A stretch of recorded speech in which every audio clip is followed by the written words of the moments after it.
be making sausages. That's right, you've heard me, I'm going to make sausages. So as well as being gluten intolerant, Gill also has an intolerance to pork. So while you can find some great sausages out there that are gluten-free, trying to find beef gluten-free sausages is a nightmare. So I just found out how to make them. And in this video I'm just going to show you how easy it is to make. But that's only once you've got the equipment and you've given it a couple of tries. Like everything, it's only easy if you know how.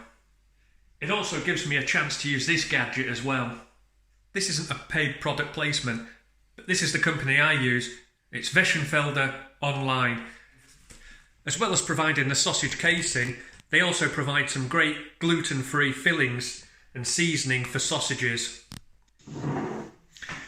Now the packet also comes with a great recipe to follow as well, but I've been tailoring it a little bit just to make it easier for me to use. Give it a go yourself, see how you get on, and let me know in the comments below. So this also minces the meat as well. So I used to spend ages going around trying to find brisket, different cuts of meat to try and make the mince for my sausages. But one of the problems was it never really worked out. I never got the fat to meat ratio quite right.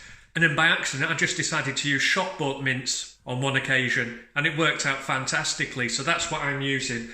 I've got 750 grams of minced meat there and I'm trying the 15% fat mince this time.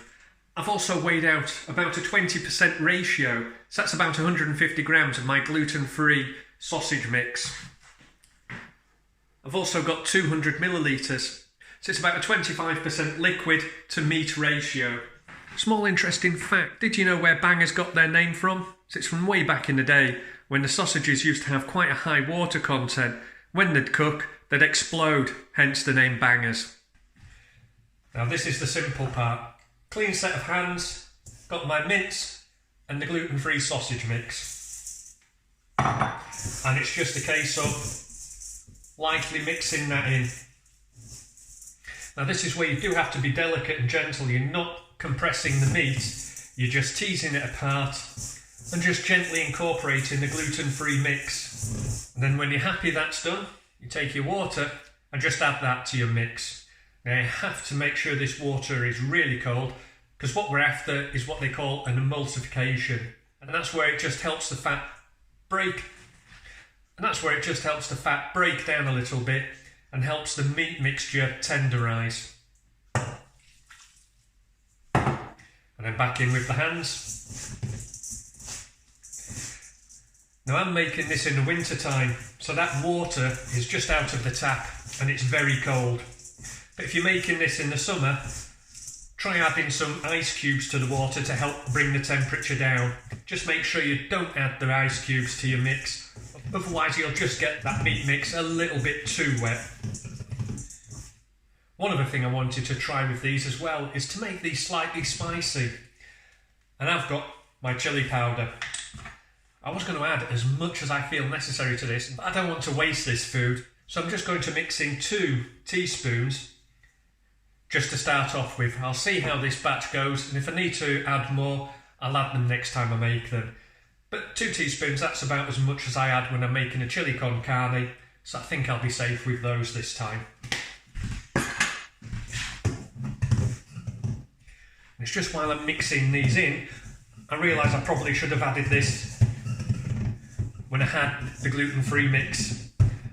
It's just a little bit hard to mix in after I've added the water. But it's done okay. And I'm just going to leave these in the fridge for probably about 10 minutes just to help chill down a little bit more before I put it into the sausage filler. So that's the meat had its chilling time. I'm nearly ready to start filling. And just to quickly give you a rundown of the machine, it basically has a plate on the top which helps hold the meat as you force it down. There's an Archimedes screw which just forces the meat along the nozzle and into the sausage casing. And that's basically it. But it does take a little bit of practice when you're forcing the meat down to come out at a regular pace to help fill the casing. But hopefully, if you give it a try, you'll get the hang of it. So before I purchased this model, I did see a number on the market on Amazon and different catering outlets, from hand cranked to big industrial size machines costing a couple of £100. But this one was around about £70 and it does what I need. So I'm ready to start I won't show you all of this, but I'll just show you the start, just to get an idea. I'll also turn the volume down because it can get quite noisy as well.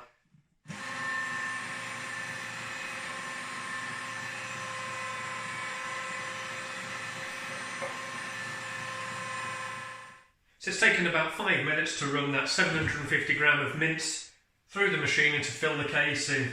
And at the end, slide off the remaining casing, and then this is ready to roll into links. And there we have it, the almost finished product. The last thing to do is to try and get these into links. I've been making sausages for about 3 or 4 years now, and I still haven't been able to perfect when you see the butchers twirling the sausages and getting the links. The easiest way I've seen is get the sausage size you want, pinch and twist. Now I was going clockwise that way. Next sausage, pinch and go anti-clockwise. And that'll just stop each of the sausages unravelling. Then I just pop those in the freezer until I need them. So there we go. That's probably taken about half an hour from start to finish. And that includes the 10 minutes resting time in the fridge as well. We did used to have a local butcher who made the sausages for us, gluten-free and beef, but to make it worth his while he was making 2 kilograms of them, and that was taking up a lot of space in our freezer, so that's what prompted me to try and make these. So I hope you give it a go as well, but don't be disheartened if you have a few mistakes when you start up. Drop me a line and I'll see if I can help you as well. Some of the common mistakes I was making at the start was overfilling the casing. So as I tried to twist the links, they were bursting, or as I was cooking them, they were bursting as well. But I persevered.